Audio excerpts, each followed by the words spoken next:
संतप्त मानस शांत हूँ, जिनके गुणों के गान में वे वर्धमान महान जिन विचरे हमारे ध्यान में। दशलक्षण महापर्व के 4 दिन निकल गए हैं, जिनमें हमने उत्तम क्षमा, उत्तम मार्दव, उत्तम आर्जव और उत्तम शौच धर्म की चर्चा की। आज उत्तम सत्य धर्म की चर्चा करनी है। सत्य धर्म एक ऐसा धर्म है कि जिसके बारे में इस दुनिया में सबसे ज़्यादा भ्रम है।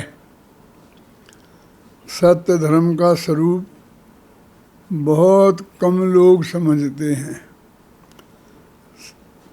प्रायः सभी सत्य वचन को ही सत्य धर्म मानते हैं और सत्य धर्म के नाम पर उसी की चर्चा करते हैं, सत्य बोलने का उपदेश देते हैं। आज सारे देश में सत्य धर्म पर व्याख्यान हो रहे होंगे।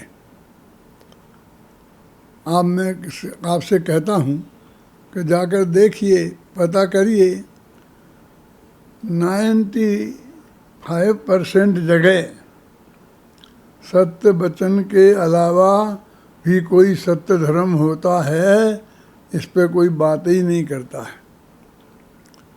और सत्य बोलने का उपदेश देते रहते हैं।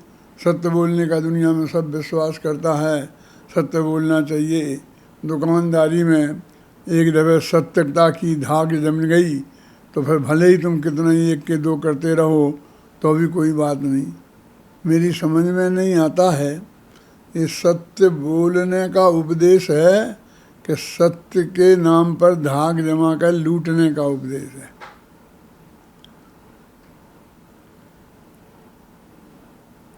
मैं बहुत स्पष्ट शब्दों में कहना चाहता हूँ कि यद्यपि सत्य वचन का भी जैन दर्शन में बहुत महत्व है और उसका उपदेश भी बहुत दिया है, लेकिन जो सत्य धर्म की चर्चा आज करनी है, उस सत्य धर्म से उसका कोई संबंध नहीं है। वाणी पुद्गल की पर्याय है, सत्य आत्मा का धर्म है। आत्मा और पुद्गल 2 अलग अलग द्रव्य हैं, उन दोनों के बीच में अत्यंता भाव की दीवार है, उनका कोई संबंध ही नहीं है। और हमने वो जो असली सत्य धर्म है, जो उत्तम क्षमा, मार्दव, आर्जव, सत्य, शौच, संयम, इन 10 धर्मों में जिस धर्म का नाम आता है, उस धर्म का इस सत्य बोलने से ज़्यादा कोई संबंध नहीं है। इसमें एक बहुत बड़ा कारण हमारी पूजन की जो है ना, सत्य धर्म के संबंध में पूजन में, उसमें भी जो पंक्तियाँ लिखी हैं, सत्य व्रत बलिए, झूठ नहीं कीजिए, झूठे मनुष्य का कोई विश्वास नहीं करता है, आपने पूत सुपास न लेखे, पीख होते हाथ पुरुष सांचे को दरब सब दीजिए, मुनिराज श्रावक की प्रतिष्ठा सांच गुण लख लीजिए। इस तरह हम बहुत बहुत सत्य की महिमा और सत्य वचन के ही गीत गाए हैं। सत्य भी कोई धर्म होता है, उसकी तरफ संकेत भी नहीं किया। मैं समझता था कि आजकल जो किताबें लिखी गई हैं, सत्य विधान लिखा ना, 10 लक्षण धर्म विधान, तो उस विधान में ज़रूर सत्य धर्म के बारे में कुछ सही बात आई होगी, क्योंकि वो तो आधुनिक काल में लिखा गया है। और मेरी एक किताब लिखी गई ना 10 धर्म की, जिसमें उत्तम सत्य धर्म पर बहुत स्पष्ट शब्दों में ये उल्लेख है कि सत्य वचन का सत्य धर्म से कोई संबंध नहीं है, असत्य धर्म असली अलग है। सत्य वचन की भी बात महिमा है, लेकिन वो सत्य वचन नहीं है। बहुत स्पष्ट कहा है, और ये 1.5 लाख से ज़्यादा हैं, 5 भाषाओं 6 भाषाओं में ये किताब लोगों तक जा पहुँची है। उन कवियों तक, उन विद्वानों तक तो पहुँची गई गारंटी से। और पिछले 40 बरस से मैं लगातार इस पर व्याख्यान कर रहा हूँ, और हर साल ये अत्यंत स्पष्ट तौर पर कहता हूँ, चैलेंज दे के कहता हूँ। लोगों को ऐसा लगता है कि अभिमान भरी बात कर रहे हैं, कि लेकिन लोगों का ध्यान तो जाए, एक दफ़े वे इसे देख कर गहराई से, और उस पर अपने पक्ष विपक्ष में जो भी कमेंट्स करना हो करें ना, लेकिन कहीं कोई असर दिखाई नहीं देता है। वर्षों से जो व्याख्यान कर रहे हैं सत्य धर्म पर, बड़े बड़े नाम, बड़ा नाम है जिनका, जिनके नाम पर हजारों लोग सुनने को इकट्ठे होते हैं, वे भी सत्य वचन की महिमा से सत्य धर्म तक आगे नहीं पहुंचते हैं। तो बहुत ही आश्चर्य होता है कि ये गजब क्या है। यदि एकांत में किसी से चर्चा करो, बात करो, और उसे समझाने की कोशिश करो, हाँ वो तो ठीक है, लेकिन वो सत्य वचन बोलना चाहिए जी, और वो फिर वहाँ की बातें लगा करके, और वो बात को ऐसे ही टाल देगा, उस बात को ठिकाने तक नहीं पहुँचने देते हैं। आज का 1 घंटा मेरे को मिला है, और हजारों लोग सारे देश विदेश में ऐसे सुन रहे हैं। मैं सबसे बहुत आग्रहपूर्वक निवेदन करना चाहता हूँ कि 1 घंटे तो कम से कम पूरी गहराई से सुने कि मैं क्या कहता हूँ।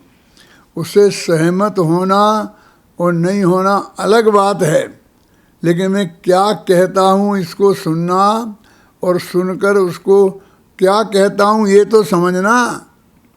सत्य क्या है ये निर्णय आपका अपने हाथ में सुरक्षित रखना, मेरे कहने से मत मान लेना, लेकिन एक दफ़े देखना कि कोई आदमी कह रहा है, कोई ध्यान दिला रहा है तो कहना ही चाहिए।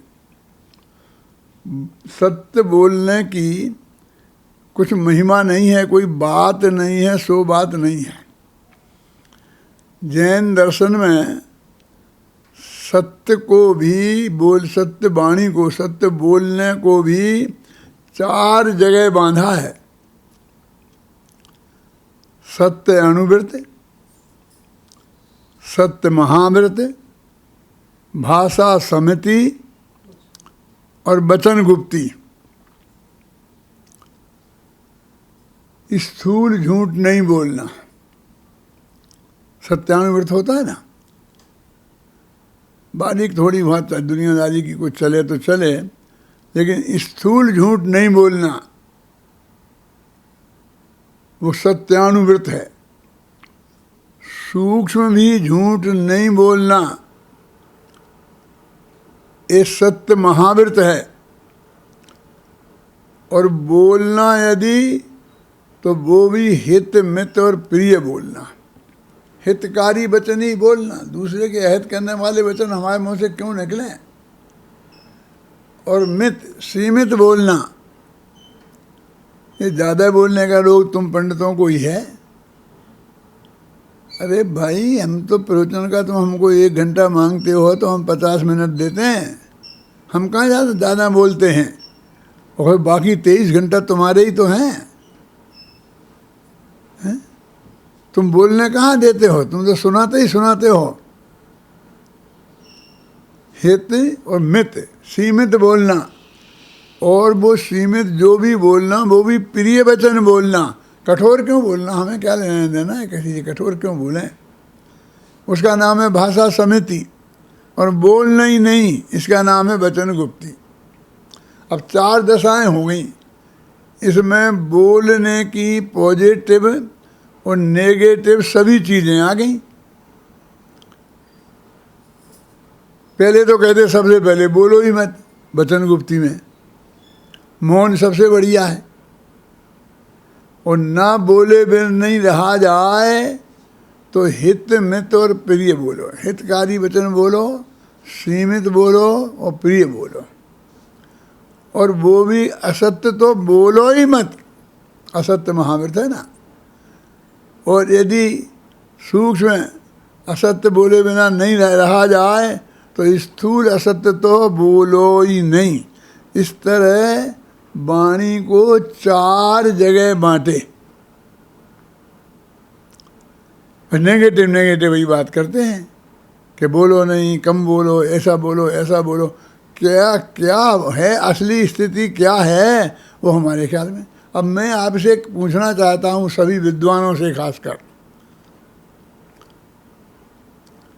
ये पूछना चाहता हूँ कि अब वाणी की कौन अवस्था रह गई जिसे तुम सत्य धर्म कहना चाहते हो। वाणी में झूठ नहीं बोलना, स्थूल झूठ नहीं बोलना, हित में तो प्रिय बोलना, मौन रखना, बोलना नहीं। तो नेगेटिव और पॉजिटिव सभी तरह की अवस्थाएं आ गई। अब वाणी की ऐसी कौन सी अवस्था रही जिसे आप सत्य धर्म कहना चाहते हो। ये वाणी से सत्य धर्म का कोई संबंध ही नहीं है। ये चारित्र गुण की निर्मल पर्याय हैं।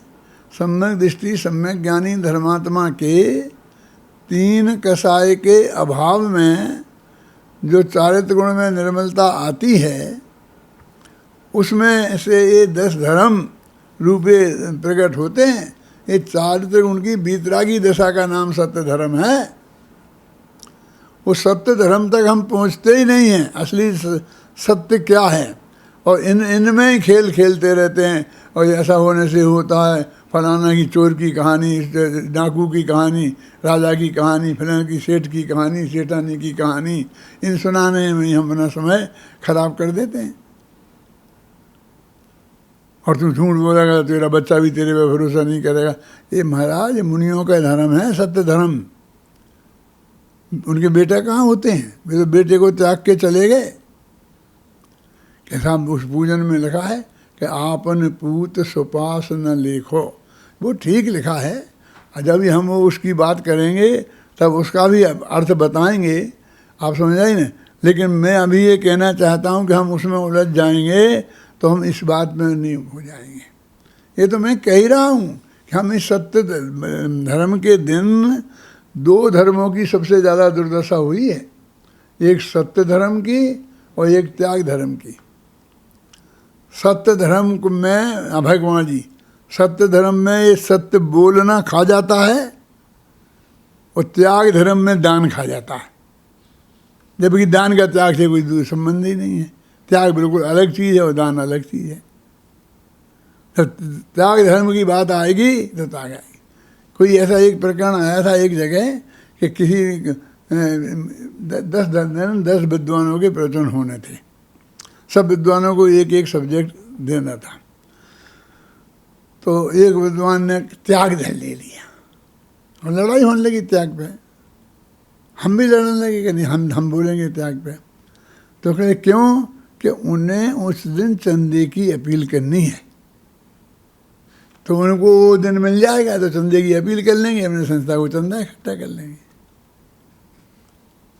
मैंने कहा मैं अपील नहीं करने वाला हूँ, ये पक्की गारंटी लिख के दे सकता हूँ। तुम्हें जो डर लग रहा है कि ये पैसा बटोर ले जाएगा, ना मैंने आज तक की है, ना मुझे करना है अपील फपील। और त्याग धर्म में दान मान की अपील कहाँ आती है, कुछ है ही नहीं उसमें। वो तो बिल्कुल अलग चीज़ है। त्याग धर्म है, दान पुण्य है। लेकिन मैं कुछ ऐसी अद्भुत बातें कहना बताता हूँ कि जो आप लोगों के दिमाग में अभी आई नहीं हैं, सुन भी नहीं है आपने, तो उस पर सोचा नहीं है, विचार नहीं की है गंभीरता से। इसलिए मैंने कहा मुझे बोलने दो। उस दिन बड़ी बड़ी मुश्किल से ये मैं, आप मेरी बात समझ रहे हैं क्या कहना चाहता हूँ। ये 2 धर्म के बारे में सबसे ज़्यादा गड़बड़ी रही। और सत्य धर्म के बारे में सत्य बोलना, सत्य बोलना, सत्य बोलना है। और हमारे नारद और फलाना फलाने बस बसु झूठ सोती नरक पहुँचा स्वर्ग में नारक गया। तो स्वर्ग और नरक का मार्ग है क्या इस 10 धर्म हैं? स्वर्ग नरक का मार्ग है, ये तो मुक्ति का मार्ग है। धर्म तो मुक्ति का मार्ग होता है, धर्म तो वीतराग भाव होता है। गया होगा स्वर्ग में, नारद गया होगा, वो वहाँ गया होगा। तो हम बस यही लोग के उदाहरण दे दे करके, और ये किस तरह से, और हम उस सत्य धर्म के, सत्य की भी महिमा है। सत्य को भी मैंने कहा ना 4 जगह बांधा है। सबसे तो पहले कहा बोलो ही मत भैया, तुम्हारे पास है क्या ऐसा जो बोलने लायक है? राग देश की चर्चा के अलावा और तो कुछ दिन में है ही नहीं। तो कहते हैं बोले बिना नहीं रहा जाए, तो हित मित और प्रिय बोलो, और वो भी सत्य बोलो, बिल्कुल असत्य नहीं बोलो। झूठ तो बोलो ही मत, और नहीं रहा जाए तो स्थूल झूठ नहीं बोलो। 4 जगह बांध दिया उसके वचन को। अब उसकी कौन सी ऐसी अवस्था रह गई कि जिसे तुम सत्य धर्म कहना चाहते हो? महात्मा गांधी ने भी सत्य को वाणी की मर्यादा से बहुत ऊपर रखा है। उन्होंने लिखा है ट्रुथ इज गॉड, सत्य ईश्वर है, सत्य भगवान है। मैं भी कहने वाला हूँ कि सत्य आत्मा है, आत्मा का स्वभाव है। उत्पाद वे द्रव्य युक्तम सत्य, वो सत्य का भाव वो है सत्य। सत्य वस्तु के स्वरूप की बात है। वस्तु के स्वरूप के आश्रय से जो वीतराग दशा उत्पन्न होती है उसे सत्य धर्म बोलते हैं।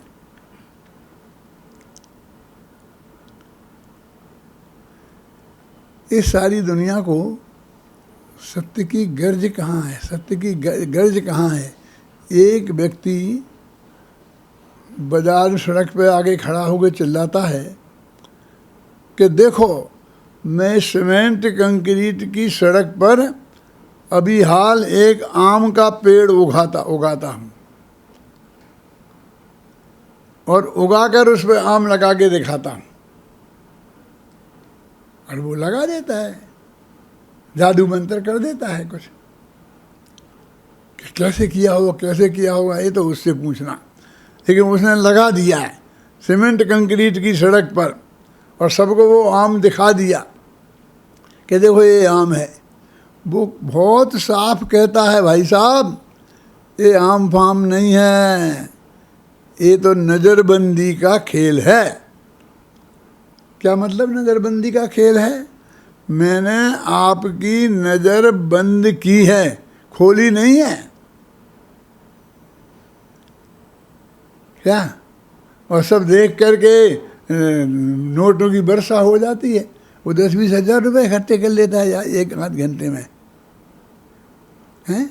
वो आम देता नहीं है, सिर्फ दिखाता है क्या?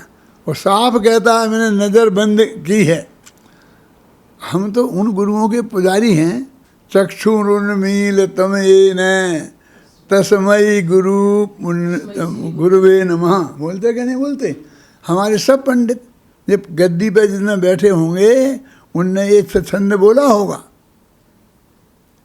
मेरे को छोड़कर घबराना नहीं, मुझे पसंद नहीं है इसलिए नहीं, मेरा गला काम नहीं करता है, तो इतना लंबा मैं गा करके बोल नहीं सकता हूँ। जब मैं मंगलाचरण बोलूँ तो फिर प्रवचन नहीं कर सकता। तो मैंने 4 छंद का पहले बोलता था, अब मैंने वो 2 कर दिया बस। संतप्त मानस शांत हों जिनके गुणों के गान में, वे वर्धमान महान जन विचरे हमारे ध्यान में।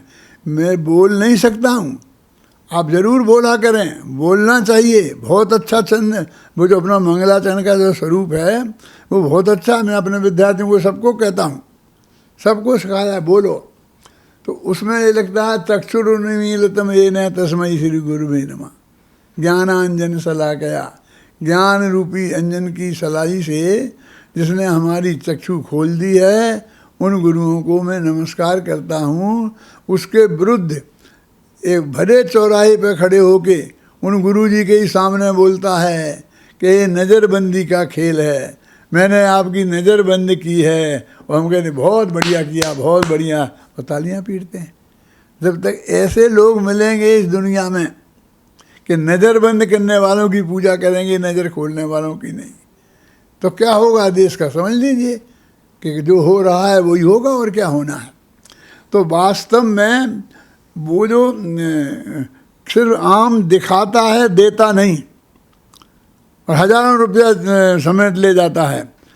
एक गरीब किसान आम का पेड़ लगाता है, 5-7 साल में अपने बेटे जैसा उसे पालता पोसता है, सींचता है, उसकी रक्षा करता है, तब कहीं जाकर के वो आम पैदा होता है।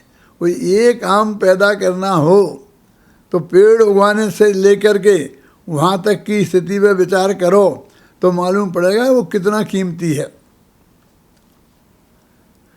और वो आम जो इसने 6 साल में 7 साल में पैदा किया है बहुत मुश्किल से, वो तुम्हें देता है, अकेला दिखाता नहीं है। और वो कहे कितना का देगा, वो कहे 5 रुपये का, लूटता है। 5 रुपये में होता है क्या, 2 रुपये का देगा। ऐसा सुबह से शाम तक लोग देखते हुए निकल जाते हैं, और वो असली आम 5 रुपये में नहीं बेच पाता है, असली वो आम फिर किसी को 2-4 रुपये में दे दुआ करके और किसी तरह से अपने घर जाना पड़ता है। यदि वो बेच के नहीं जाए तो शाम को खाए क्या। मेरे कहने का मतलब ये है कि असली आम देने वालों की इस देश में ये स्थिति है, और आम देख है ही नहीं, आम दिखाने वालों की ये स्थिति है। जब तक इस जगत में चमत्कार को नमस्कार रहेगा, इतनी महिमा इस चमत्कार की रहेगी, तब तक सत्य धर्म का सामने आना बहुत कठिन है। सत्य धर्म में एक तो सच्चा धर्म, और दूसरा ये है ना 10 धर्मों में सत्य धर्म। क्योंकि उसी वजह से फुर्सत मिले, सत्य बोलने वाली बात से फुर्सत मिले तो इस पर हम विचार करें। इसलिए मैं ये कहता हूँ, मुझे पहले ये बताना पड़ेगा कि सत्य वचन सत्य धर्म नहीं है, तो जगह तो खाली हुए सत्य की कि भाई सत्य क्या है, ऐसा प्रश्न तो खड़ा हुए। अभी तो बस सत्य वचन सत्य धर्म है, सबने मान लिया, उसकी महिमा में कहानी किससे सुना दिए और सब बातें सुना दी, और सब लोग भरोसा करते हैं, विश्वास करते हैं। एक दाम वाले, ये एक दाम वाले, बस एक दाम, एक फिक्स दाम है। अब 2 रुपये की चीज़ के 10 रुपये रख दें और एक दाम फिक्स दें, वो ईमानदार हो गया। वो बेचारा 2 रुपये की 2.25 रुपये मांगे हैं तो वो बेईमान है। और यदि वो जाते जाते कहे भैया ले जा, 2 ही रुपये में ले जा, तो कहे देखो आ गया ना, अकल ठिकाने आ गई, अभी आप मेरे से 2.25 ले लेता। लेकिन भैया वो 2 रुपये में तो लाया है, तो फिर दे कैसे लाया। ऐसा नहीं है, वो तो 1 रुपये में लाया होगा। कि नहीं, 2 रुपये में नहीं मिलता, 2 रुपये से कम में, तो क्यों दे रहा, क्योंकि उसे 2 रुपये की ज़रूरत है। शाम को 2 रुपये से रोटी चाहिए उसे, ये आम से उसका पेट नहीं भरेगा, इसलिए बेचना है। क्यों, आवश्यकता के हिसाब से हम बेच देते हैं कि नहीं बेच देते हैं। 10 रुपये की चीज़ 5 रुपये में भी बेच देते हैं कि नहीं बेच देते हैं। वो तो ये समझता है कि नहीं नहीं नहीं वो लूट ही रहा था, इसीलिए इतना बता रहा था, और फिर अब अभी अकल आ गया। ये मकान है, ये सामने परसालन से पूछा था, 2 करोड़ का बताते थे, अब अकल ठिकाने आ गई। 2 करोड़ का था ही नहीं, अब 50 लाख में बिक गया। अब 2 करोड़ में कोई नहीं लेगा, 1.5 में नहीं लेगा, 1 में नहीं लेगा, तो भले ही बनाओ तो 2.5 करोड़ लगें। तो जितना खर्चा अभी बनाने में लगे वो उतने का है कि जितने में बिक रहा है उतने में है। वो तो ग्राहक पर निर्भर करता है, नहीं वो उस पर निर्भर नहीं करता है कि वो कितने का है। अभी तुम खरीदने जाओ तो 2.5 में नहीं मिले, और बेचने जाओ तो 50 में नहीं बिके, क्योंकि कोई खरीददार नहीं है। अब जो जिस आदमी के पास 2 नंबर का पैसा पड़ा है और तुम्हें तो बेचना ही है, क्या करें, तो लेगा, बस जैसा लेगा चाहे जैसा। तो वस्तु सत्य का स्वरूप क्या है वो हमें गहराई से समझने की कोशिश करना चाहिए, तो ही हमारी समझ में आएगा। लेकिन सत्य को किसी को गर्ज ही नहीं है। सत्य की बात समझने के लिए मैंने बोला ना इस चमत्कार प्रिय जगत में चमत्कार की महिमा ज़्यादा है, सत्य की महिमा नहीं है। ख्याल में है ना। और सत्य वचन, ये सामान्य जो व्यवहार के वचन हैं, इनमें क्या दम है? तो कुछ लोग कहते हैं सत्य बोलने में क्या दम है? पर जैसा देखा, जैसा सुना, जैसा कहा हो और वैसे ही कह देना, वो सत्य है, ऐसा मानता है। झूठ बोलने में है मेहनत की बात। तो क्या मेहनत है कि झूठ बोलना है तो फिर चारों तरफ से पाल बांधनी पड़ेगी। मान लीजिए मैं अपने घर में ही बैठा हूँ और मुझे कोई का फ़ोन आए तो ये कहना है कि घर पे मैं नहीं हूँ, तो झूठ बोलना है। तो ही सत्य बोलना हो तो किसी से कुछ कहने की ज़रूरत नहीं है, न नौकर से, न बच्चों से, न पत्नी से, कि क्या कहना। वो आएगा, हैं तो हैं कह देगा, नहीं है तो नहीं हैं कह देगा। लेकिन नहीं कहना है तो देख, कोई आए तो मत मना कर देना, पूछना कि कौन है वो, कैसा है, कहाँ का है। फ़ोन आएगा पहले वो हैं, आप कौन? अरे हम उनसे पूछ रहे हैं कि हैं कि नहीं है, होए तो हाँ कह दो और नहीं होए तो ना कह दो। वो देखता हूँ, सामने बैठे हैं, बोलेगा देखता हूँ, आप कौन, क्या काम है, कैसे हो।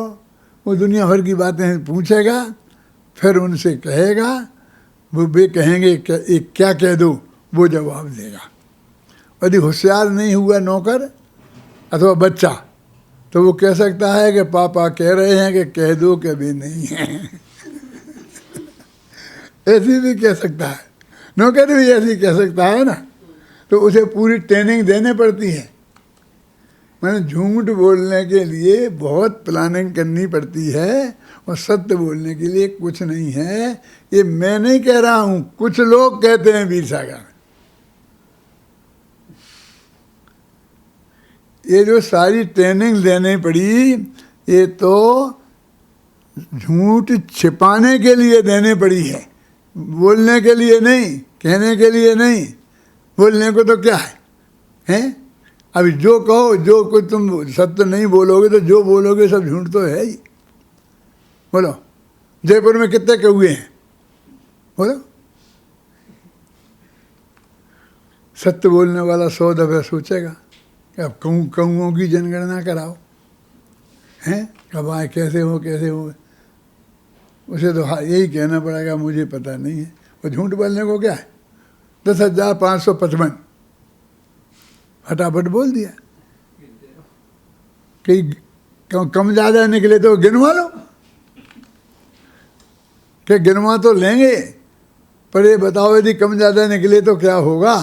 कि होगा क्या, जितने मेहमानी में आए होंगे वे ज़्यादा निकलेंगे और जितने मेहमानी में चले गए होंगे उतने कम निकलेंगे।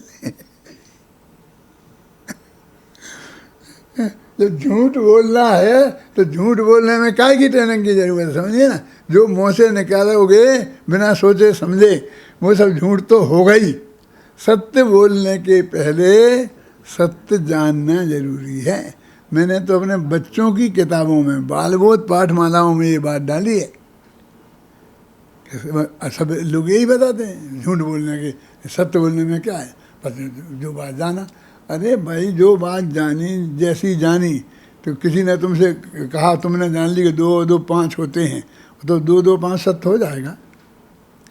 सत्य बोलने के लिए सत्य जानना जरूरी है, जो जाना वो बोलना जरूरी नहीं है। क्या समझ में आई ना। और सच्चाई जानना हर बात की इतनी आसान नहीं है, हैं? इसलिए जो सत्य बोलना चाहता है उसे कम से कम प्रयोजनभूत तत्वों के बारे में तो नहीं बोलने में जैसे काम चलाना पड़ता है ज़्यादा। और दुनियादारी के मामले में तो कुछ भी बोलते रहो, वो सब झूठे ही है। असली बात तो कि हमको सत्य बताना है। अभी इतनी सी बात मैं कहूँ कितने बज गए, तो हर एक कोई जवाब दे सकता है। हर एक को घड़ी देखनी पड़ेगी, और 2 घड़ी कभी मिलती हैं? भाई 1-2 मिनट आगे, 1-2 मिनट पीछे, एक बजे वो एक कहेगा 10 हो गए, दूसरा कहेगा 9:45 है, तीसरा कहेगा 10:15 हो गए, और डिसीजन ही नहीं हो पाएगा। आखिरकार हम पहुंच जाएंगे। रेलवे की घड़ी उसे सच्ची मान लो और उसके हिसाब से सब ये करो। फिर ये कहेंगे साहब टीवी की घड़ी, अभी है ना सब ऐसे ही बोलते रहते हैं ना, तो अब फ़ोन की घड़ी उसे सत्य मान लो और बाकी किसी की घड़ी को सत्य नहीं मानो। सत्य वचन का भी हम अच्छी तरीके से स्वरूप नहीं समझते हैं कि उसको कैसे प्रस्तुत करना। सत्य धर्म तो बहुत दूर की बात है। सत्य वचन की सीमाओं को भी हमने पहचाना नहीं है और उसकी उपयोगिता को भी हमने पहचाना नहीं है कि वो जो राजा बसु का सिंहासन दब गया था और वो साथ में नरक गया था, वो उसने अज माने अज का अर्थ बकरा होता है ये कह दिया, और अजय स्तव्यम मैंने बकरों से यज्ञ करना चाहिए। तो जब से लेके आज तक अरबों बकरे उसके नाम पर होम दिए गए। इतनी हिंसा का कारण बना, इसलिए वो साथ में नरक में गया। तुमने छोटी सी दो ही बात हमने पूछा कितने बजे, और तुमने कहा 10, कि 10 कहाँ है, अभी 2 मिनट तो देरी है। तो इतना तुम झूठ बोलने से तुम साथ में नरक जाने वाले नहीं हो, पहले भी नहीं जाने वाले हो। और हो सकता है तुम इतना झूठ बोलते रहो और स्वर्ग चले जाओ। जाएंगे कि नहीं जाएंगे? कि ऐसे बोलने वाले कि जो समय सही नहीं बताया, 2 मिनट कम बता दिया, ज़्यादा बता दिया, ये भी साथ में ही नरक में जाएंगे। तो सब साथ में नरक भर जाएंगे और बाकी सब जगह खाली पड़ी रहेंगी। हैं? एक उदाहरण लाखों वर्षों का पहले से उठा लिया, हम उसी से काम चलाए जा रहे हैं। सिद्ध चक्र विधान करने से कोढ़ रोग ठीक हो गया था। किसका हो गया था? कि श्रीपाल का। किसने किया था? कि मैना सुंदरी ने। कि फल पायो मैना रानी। आज तक हम रटे जा रहे। कब हुई थी ये मैना रानी? हमारे एक अध्यापक थे, प्रिंसिपल साहब थे, तो उनकी पत्नी का नाम था मैना। वही तो नहीं है? कि नहीं वो एक मैना है बहुत, वो शास्त्रों में वो मालूम बांस पूज भगवान के ज़माने में हुई थी। कौन से ज़माने में? वो चंपापुर की कहानी आती ना, वो चंपापुर तो वहाँ से वे मोक्ष गए, तब वही तीर्थ उभर रहा था।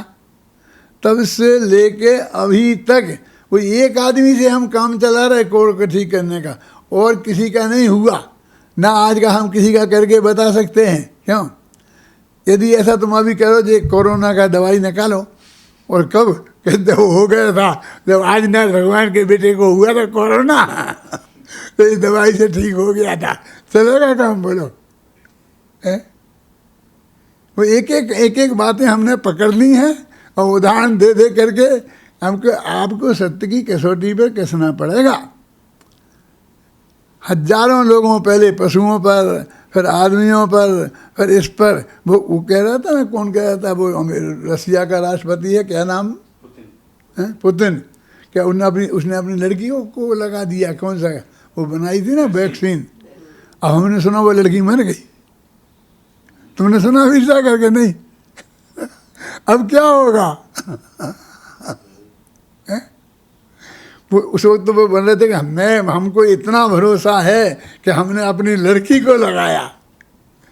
ये दुनिया में इतने रौब गांठ रहे थे, हैं, इसलिए हमने लगाया। अब वो मर गई तो क्या होगा? ये भाई दुनिया के इन सत्यों से ये धर्म नहीं है, इससे मोक्ष नहीं मिलने वाला। जो 10 धर्मों में धर्म हैं वो ऐसे सत्य नहीं है ये। और तुम ऐसे ही सत्य उदाहरण दे के समझा कि सब सारे पंडित अपनी ये मेहनत कर रहे हैं। अब देखो, मैं जीत तो नहीं सकता, क्योंकि कौन देगा मुझे वोट? ये सारे पंडित एक तरफ हो जाएंगे, मैं बताऊंगा उसे सुनना ही नहीं देंगे, अगली साल मुझे बोलने ही नहीं देंगे, इसको ही गायब कर देंगे, किताब को ही जब्त करवा देंगे। इनके हाथ में सब कुछ है।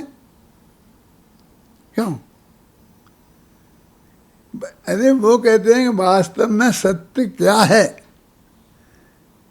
उत्पाद व्यय द्रव्य युक्तम सत, और सत द्रव्य लक्षणम, सत द्रव्य का लक्षण है उत्पाद व्यय द्रव्य जिसमें होता है।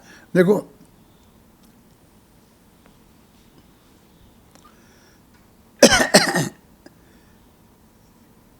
ये पीला है कि नीला है कि पत्ता हरा है, आज का कल हरा हरा पत्ता पीला हो जाएगा, तो हम कहेंगे कि आम का पत्ता हरा होता है कि पीला होता है, तो हरा वही हरा कहेगा, कोई पीला कहेगा। उसमें उसमें क्या फर्क पड़ने से किसका मोक्ष हो रहा है और किसका मोक्ष रुक रहा है? इस साधारण लौकिक सत्यों से झूठों से कुछ संबंध नहीं है इसका।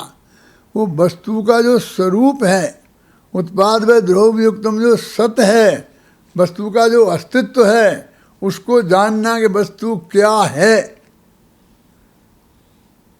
त्रिकाली ध्रुव सत्य क्या है, किसके आश्रय से सम्यक दर्शन ज्ञान चारित्र पैदा होता है, उस सत्य को जानना और उस सत्य के में अपनापन होने से, यही मैं हूँ ऐसा जानने से, और उसमें ही जमने रमने से जो वीतरागता उत्पन्न होती है, वो तीन कसाई के अभाव रूप वीतरागता उत्पन्न होती है, उसका नाम सत्य धर्म है। बोलो क्या कहना? तो वो सत्य धर्म एक दफे जिसको सत्य मान रखा है, उस सत्य से हमारा दिमाग हटे, ख्याल में आई ना, तो फिर असली सत्य की खोज शुरू हो। अभी तो असली सत्य की खोज ही खो गई है, क्योंकि सत्य हमें मिल गया है और सत्य का हम प्रतिपादन कर रहे हैं। एक दफे ये मालूम पड़े कि ये सत्य धर्म नहीं है। देखो, अणुव्रत गृहस्थों के होते हैं, महाव्रत मुनियों के होते हैं। जब महाव्रत होते हैं तो अणुव्रत छूट जाते हैं। सत्य धर्म कब होगा और कब छूट जाएगा? स्वभाव से तो 24 घंटा सब ही है, कभी भी छूटता ही नहीं है। लेकिन यदि पर्याय की दृष्टि से मानो तो चौथे गुण स्थान में पैदा होगा। तीन कसाई अनंतानुबंधी कसाई के अभाव रूप है ना, और फिर वो सिद्धों तक अनंत काल तक रहेगा, कभी छूटेगा नहीं। एक गृहस्थ अवस्था का धर्म है अणुव्रत, और महाव्रत मुनि अवस्था के धर्म है। और अणुव्रत और व्रत दो महाव्रत दोनों ही छूट जाते हैं जब मोक्ष में चले जाते हैं, तो क्या अरहंत उस अवस्था में पहुंच जाते हैं। भाषा समिति बोलो कब तक है? भाषा समिति है ना, बहुत सत्य की एक अवस्था है ना। तो भाषा समिति बाहुबली ने पाली ही नहीं, तो बाहुबली के 28 मुलुड़े ही नहीं थे पहले। तो पहले निकालो उन्हें मुनि धर्म में से, मुनि मत मानो। और लोग कहने लगे हाँ 1 वर्ष तो केवल मुनि होते तो केवल ज्ञान हो जाता, मुनि होते तो केवल ज्ञान हो जाता। हर एक को मुनि को केवल ज्ञान हो जाता। आज इतने मुनि होने केवल ज्ञान नहीं हुआ तो किसी ने कोई प्रश्न नहीं किया। वो तो पंचम काल आता है, निबट दो पंचम, चौथे काल के सबको हो गया क्या? अरे उन्हीं के घर वालों को खोज के देख लो। उनके सगे पिताजी को जो तीर्थंकर थे, जिनने धर्म का उस युग में आरंभ किया था, उन्हें 1000 वर्ष लग गए। किसी ने प्रश्न चिन्ह नहीं उठाया कि उन्हें क्यों नहीं हुआ, कि उन्हें कौन सी शंका थी, वे किसकी ज़मीन पे खड़े थे? नहीं थी ना। फिर उनके छोटे भैया हैं, छोटे भैया माने गणधर देव, ऋषभ सेन। किसके? ऋषभ देव के, भरत के चक्रवर्ती के सगे छोटे भाई। तो उनने दीक्षा कब ले ली थी? जब केवल ज्ञान हुआ, जिस दिन ऋषभ देव को पहले गणधर बने थे ना, तो उसी दिन दीक्षा ले ली थी। और केवल ज्ञान कब हुआ? हमें तारीख मालूम नहीं है, हमें मालूम है ना, हम बता देना कब हुआ था। जब तक वे मोक्ष गए तब तक उन्हें केवल ज्ञान नहीं हुआ था। तो ऋषभ देव को केवल ज्ञान होने के बाद मोक्ष कितने दिन बाद हुआ मालूम? एक कोड़ी को 84 लाख पूरब था ना, तो 1 लाख पूरब निकल गए, हजारों लाखों लाखों लाखों वर्ष निकल गए। इतने दिन तक नहीं हुआ, उन्हें कोई प्रश्न नहीं खड़ा कर रहा, यानी केवल ज्ञान क्यों नहीं हो रहा, इस मुनि हो गए, केवल ज्ञान क्यों नहीं हो रहा, केवल ज्ञान क्यों नहीं हो रहा, क्यों? वे तो काम से लगे थे ऋषभदेव के। इन सब पंडितों के शास्त्र, करुणानि योग शास्त्र में लिखा है कि यदि के मुनि दीक्षा हो जाए, 6वां 7वां गुणस्थान सच्चे भावलिंगी संत सहायक सम्यक दृष्टि हो जाएं, तो अधिक से अधिक कितने काल तक केवल ज्ञान नहीं हो सकता? तो लिखा है 1 अंतर्मुहूर्त 8 वर्ष और 1 कोटि पूरब, इतने काल तक नहीं हो सकता। तुम्हारा उत्कृष्ट काल इतना लिखा हुआ है, अब उन पर तुमने सारी इतनी जांचें बैठा दी, क्यों नहीं हुआ? कोई कहता है उन्हें भरत की भूमि पे खड़ा हो, कोई कहता है इस पर खड़ा है, कोई कहता है उस पर खड़ा है, और घोर तपस्वी कहे जा रहे हो, तपस्वियों में सर्वश्रेष्ठ भी बताए जा रहे हो, और तपस्वियों में अंतर्मुहूर्त का ध्यान नामक तप होता है तो केवल ज्ञान हो जाता है। कि सीधी यहाँ तो तुम बताओ, फिर हमारी सही नहीं, तुम बताओ। बता रहे ना कि अंतर मुहूर्त तक लगातार वे आत्मा में स्थिर नहीं रह पाए। फिर हो कब गया कि जब वे अंतर मुहूर्त आत्मा में स्थिर हो गए तब? नहीं नहीं नहीं, कौन से शास्त्र में लगा?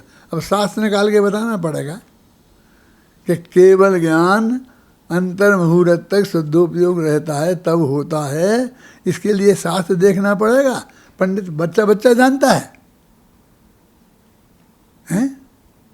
और एक गारंटी की पक्की गारंटी बात है, जरा गलती निकल जाए तो तुम जो कहो तो हम दंड देने को तैयार हैं? क्यों? ये पक्की बात है ना कि लगातार अंतर मुहूर्त तक वो रह जाते तो उन्हें केवल ज्ञान नहीं होता, किसी को भी। और नहीं रहेगा तो कोई जरा थोड़े कम में हो जाएगा।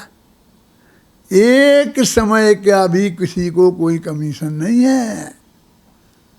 इतना मैं जबरदस्त कारण बता रहा हूँ और उसका प्रमाण बता रहा हूँ। हम इसको नहीं मानते, इसको नहीं मानते। भाई तुम्हारा मानना नहीं है, तुम मान लोगे तो मोक्ष में चले जाओगे ना। इस संसार में कौन रहेगा? सत्य वस्तु का, सत्य का वास्तविक स्वरूप क्या है वो हमें अपने ध्यान में गहराई से समझना पड़ेगा कि वो वास्तविक क्या है। जो अणुमृत अलग है ना, महामृत अलग हैं, समिति अलग हैं, गुप्ती अलग है ना। समिति गुप्ती और धर्मानुप्रेक्षा, तो वहाँ पर गुप्ती और समिति के बाद स्पेशल धर्म लिखे ना, और उन 10 धर्मों में वो एक धर्म है। अब वो जो आएगी, जहाँ भी सत्य आएगा तो वहाँ अणुवृत्त भी लगा देना, फिर महावृत्त भी लगा देना, फिर भाषा समिति भी लगा देना, वचन गुप्ती भी लगा देना। उसी को सब बताते रहना। अरे उनमें परस्पर क्या अंतर है वो भी हमारी समझ में आना चाहिए। उसकी भी हम कहाँ बात करते हैं परस्पर, तो हम उसको भी ढंग से नहीं समझते हैं। इसलिए कहते भाई कि वचन का सत्य धर्म से कोई संबंध नहीं है, क्योंकि सत्य धर्म सिद्धों के भी होता है और उनके वचन नहीं होता है। मुँह केवलियों के भी होता है, उनके वचन नहीं होता है। हजारों मुनिराज भी होते हैं जिनके सत्य धर्म होता है और जीवन भर वे मौन रखते हैं, वो वचन ही नहीं बोलते हैं, वो सत्य नहीं बोलते हैं। तो सत्य बोलने से सत्य धर्म का कोई भी संबंध नहीं है। देखो भाई, मैं तो ऐसा कहता हूँ कि दुनिया में सत्य का ही साम्राज्य है। और लोग कहते हैं पंडित जी आपको पता नहीं है, बाजार के इस कोने से जाओ और उस कोने तक जाओ तो झूठ ही झूठ का साम्राज्य मिलेगा। कोई एक आदमी भी सत्य बोलने वाला नहीं मिलेगा। सारे दुकानदारों से जाके करवा लो तुम। और मैं कहता हूँ कि मुझे तो कहीं झूठ दिखाई देता नहीं है। देखो जरा समझना, ये रूमाल है, ये 3 रूमाल हैं, 3 है। एक तो ये रूमाल नाम का पदार्थ कपड़ा, एक ये रूमाल नाम का शब्द है, और एक इसे जानने वाला रूमाल नाम का ज्ञान। 3 चीज़ें हो गई ना। 3 रूमाल हो गए। अब मैं मुँह से शब्द बोलूँ रूमाल और दिखाऊं टोपी, मैं शब्द बोलूँ टोपी और दिखाऊं रूमाल, तो झूठ आ गया। रूमाल बोला और रूमाल ही दिखाया तो झूठ नहीं आया। कहाँ झूठ? झूठ तो था ही नहीं, तीनों चीज़ें तो थीं। इनका तीनों का मिलान होना हमारी वाणी में, हम तो वो तो हमारी वाणी में सत्य सत्य आएगा, हमारे ज्ञान में सत्य सत्य आएगा। वीर सागर, यदि मैंने रूमाल को टोपी जान लिया तो मेरा ज्ञान झूठा होगा। यदि मैंने ऐसे बोला तो मेरी वाणी झूठी होगी, वस्तु तो झूठी होने वाली नहीं है। रूमाल तो रूमाल रहने वाला है, टोपी टोपी रहने वाली है। तो वस्तु में तो असत्य का प्रवेश होता ही नहीं, या तो वाणी में होगा, इसलिए झूठ बोलना बोले वचन, वो वचन से संबंधित वो सब चीज़ें हैं। वस्तु तो सत्य है तो सत्य है ही, यानी स्व की अपेक्षा सत्य है और पर की अपेक्षा असत्य है, तो वो त्रिकाल है, हमेशा ही है। माने उसमें कोई फेरफार बदला बदली होने वाली नहीं है, माने वो चाहे जितनी बदला बदली हो पर्याय में, लेकिन वो स्व की अपेक्षा सत्य और पर की अपेक्षा अनंत काल तक रहेगी कि नहीं, कभी बदल जाएगी बीच में, हैं? द्रव्य की अपेक्षा नित्य और पर्याय की अपेक्षा वो अनित्य सदा रहेगी। तो वस्तु का सत्य स्वरूप क्या है वो हमें उसमें जानना है।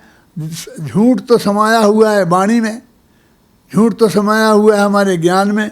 ज्ञान मिथ्या होता है ना, दर्शन मिथ्या होता है, चारित्र मिथ्या होता है, आत्मा कभी मिथ्या होता है? जीव कभी मिथ्या होता है? नहीं होता। ये मेरा मतलब ये है कि ये सत्य असत्य की बात जैसे तुम बोलने से जोड़ते हो, वो तो वाणी के धर्म हैं, वे तो ज्ञान में हैं, है ना। तो इसको हम क्या सुधार सकते हैं, क्या कर सकते हैं दुनिया में? इसलिए मैं कहता हूँ कि मुझे तो यहाँ से वहाँ तक सब जगह सत्य का ही साम्राज्य दिखता है, और तुम्हें झूठ के अलावा कुछ दिखता ही नहीं है। तो मतलब झूठ तो वास्तव में है ही नहीं, माने कोई रूमाल टोपी है ही नहीं, आज तक हुआ ही नहीं और होगा ही नहीं, ख्याल में आई ना। तो इसलिए तो तुम कहते हो वो है, तो वो तो सिर्फ कल्पना की बात है, तुमने सोचा है, वो तुमने बोला है, इसलिए वो झूठ है। तो वस्तु में तो झूठ ने प्रवेश किया ही नहीं है, वो तो हमेशा सत्य मौजूद है। वो त्रिकाली ध्रुव भगवान आत्मा जो है, परम शुद्ध निश्चय नय का विषय और परम भावग्राही द्रव्यार्थिक नय का विषय, वो भगवान आत्मा वास्तव में सत्य है, उत्पाद व ध्रुव से युक्त है ना। तुम्हारा आत्मा भी है, हमारा आत्मा भी है, और बाकी के सब द्रव्य भी हैं। हमारे लिए हमारे आत्मा की सत्य की बात है, तुम्हारे आत्मा के सत्य से हमारे कोई प्रयोजन सिद्ध नहीं होता, पर द्रव्य के सत्य से हमारा कोई प्रयोजन सिद्ध नहीं होता। हमारा जो सत्य है वो हमारे ख्याल में आए, और वो सत्य का कभी अभाव नहीं होता। जो हमारे इस ख्याल में आए, तो ख्याल का नाम पर्याय है। पर्याय में झूठ है, पर्याय में सत्य है, पर्याय में राग है। अरे राग पर्याय है, पर्याय में राग नहीं है। दो चीज़ों की सत्ता अलग अलग नहीं है, वो राग ही उसका नाम पर्याय है, समझ में आई ना। तो वो सत्य है, उस सत्य को जानना, तो वो तो उस असली धर्म की आत्मा को जानना हो गया। ये 5वें अध्याय वाला तत्वासुद का सत्य है, ये 7वें अध्याय वाला सत्य नहीं है, सत्यानुवृत्त वाला सत्य, सत्य महावृत्त वाला सत्य नहीं है। ख्याल में आप समझे ना, हैं? ये उत्पाद व ध्रुव युक्तम सत्य सत्य द्रव्य लक्षणम, ये वो सत्य है, वो अपने सत्य को हम जाने और ये माने कि यही मैं हूँ, इसका नाम धर्म है। बस कितना सरल है, कितनी सीधी सच्ची सी बात है। अभी कितना दुनिया में बाहर में व्यवहार में लगाया तो कितने 5 धर्म, फिर ये सत्य, फिर एक भेद, फिर 10 प्रकार की आमंत्रणी भाषा, फलानी भाषा, फिर इतने प्रकार की, झूठ प्रकार की, 7 प्रकार की। अभी वो विधान में दिख रहे कि ऐसा सत्य, ऐसा सत्य, ऐसा बोला, ऐसा बोला। ये सब बोलने की वाणी के भेद हैं, इसमें सत्य धर्म की तो बात कोई बात है कहीं आई नहीं है। अरे वहाँ तो उनने उसे वो 7वें अध्याय में आश्रव अधिकार में लिखा है। जैसे तुम सत्यानुवृत्त को धर्म बता रहे हो, सत्य महावृत्त को धर्म बता रहे हो, उमा स्वामी से तो पूछो कौन से अधिकार में है? हैं? 6वें 7वें अध्याय आश्रव तत्व का वर्णन है। 7वां अध्याय आश्रव तत्व का वर्णन है। सारे सब, और उसको तुम धर्म में लगा रहे हो। और जो संवर तत्व, भाषा समिति भी, तो वो भी संवर तत्व का वर्णन है, लेकिन वो भाषा समिति भी वास्तव में वो जो व्यवहार समिति है, वो 4 हाथ जमीन देख के चलना, अंदर में तो जो वो वीतराग परिणति है वो असली समिति है। गुप्ती समिति ये सब क्या है, उनका वास्तविक स्वरूप हमारे ख्याल में आए, हम गहराई से समझें तो ये सत्य धर्म ये हमारे ख्याल में आना चाहिए। ख्याल में ही ना, सत्य धर्म का स्वरूप एक दफ़े हमारे दिमाग में ये आवे कि सत्य धर्म हमारी समझ में नहीं आ गया है, तो हम आए तो अब आ सकता है, लेकिन ये नहीं आएगा तो नहीं आएगा। देखो वास्तव में ये रूमाल पीला नहीं है, हमें पीलिया हो गया है, इसलिए हमें सब चीज़ें पीली पीली दिखती हैं। हमारी दृष्टि में मिथ्यात्व आ गया है, मिथ्यापन आ गया है, इसलिए सब चीज़ हमें सही रूप में दिखाई देती नहीं है। इलाज हमें अपनी आँख का कराना है, ये वस्तु का इलाज नहीं कराना है। तो वस्तु का सच्चा जो स्वरूप है, देखो मैं कह रहा वस्त्र समागम, ये रूमाल है, इसको मैं रूमाल कहूँ तो सत्य है, और इसको मैं टोपी कहूँ तो असत्य है। अब इसमें असत्य कहाँ घुस रहा, ये टोपी कहाँ घुसी इसमें? असत्य का वस्तु में प्रवेश है ही नहीं। वस्तु तो जैसी है वैसी ही है, उसको वैसी जानना वो सत्य वाणी है, वैसी जानना वो सत्य ज्ञान है, वैसा मानना वो सत्य दर्शन है, वैसा बोलना वो सत्य वाणी है। ख्याल में आई ना? वस्तु जो मूल सत्य है, उस सत्य के आश्रय के पर ही ये वाणी में असत्यता, बोलने में असत्यता, ज्ञान में असत्यता आती है। ख्याल में आई ना? तो हमारी तरफ वो सत्य धर्म की तरफ हमारा ध्यान जाए कि वास्तविक क्या है। मैंने देखो मैं क्या लिखा है, मैं बताता हूँ इसमें निकाल के।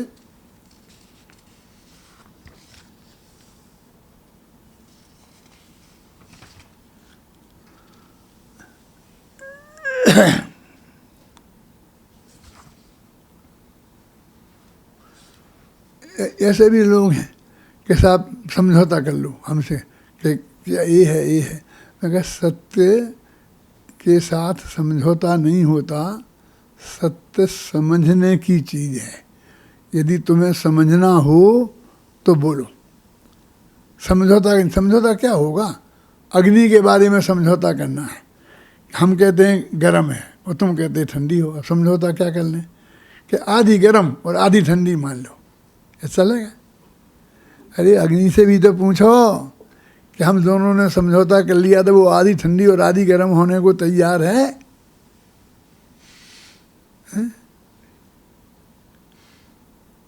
ऐसे हमारे समझौते से नहीं, समझौते शक्ति के आधार पर होते हैं, समझ के आधार, सत्य के आधार पर नहीं होते। जब भी बात कहते हैं वे तुम्हें तो 1 लाख रुपया दिए थे, तुमने कहा हाँ साहब दिए थे, और फिर तुमने 25,000 में समझौता क्यों कर लिया?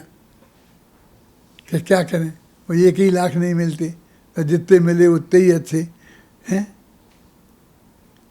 वो 1 लाख तो 25,000 तो उन्होंने दिला दिए, नहीं वो भी नहीं देता। तो शक्ति के आधार पर समझौता होता, उसके पास है ही नहीं तो वो कहाँ से देवे, इसके आधार पर होता है। हमने दिए थे, ये गवाही सफाई किसको देखना है? हैं? ये कौन पूछता है कि हम किसी को जा खड़े कह के बताने के दिए थे वो नहीं दिए थे, इसके आधार पर समझौता थोड़ी होना है। समझौता शक्ति के आधार पर होता है और समझ सत्य के आधार पर होती है। इसलिए एक अग्नि कहती है कि मेरे बारे में तुम समझौते मत करो, तुम्हें यदि जानना है कि मैं कैसी हूँ तो छू के देख लो, हैं। लेकिन हमें तो समझौता करना है, हर बात में समझौता करना है। तो सब यदि वस्तु का स्वरूप हमारी समझ में नहीं आएगा, मैं सिर्फ इतनी ही अपील करता हूँ, 2 मिनट रह गए हैं, सिर्फ इतनी ही अपील करता हूँ कि आप लोग गंभीरता से एक दफ़े इस पर विचार करें, देखें। मान लें मैं ये कहता ही नहीं हूँ, मेरी ड्यूटी पूरी हो जाए कि मैंने आप तक वो बात पहुँचा दी जो विचार का बिंदु है, और फिर निर्णय तो आप अपने आप करना, और आप करेंगे तो वही आपका होगा और आपके काम आएगा। मेरा निर्णय आपके काम नहीं आएगा, आ नहीं सकता है। आ सकता होता तो आज तक आ जाता। आज तक किसी का निर्णय किसी के काम नहीं आया है। सभी लोग वस्तु के सत्य स्वरूप पर गंभीरता से विचार करें, सत्य धर्म पर गंभीरता से विचार करें और उसकी अच्छाई समझें। और इस किताब को में जो सत्य धर्म है ना, इस पर ज़रा इसे 2-3 दफ़े पढ़ें वीर सागर।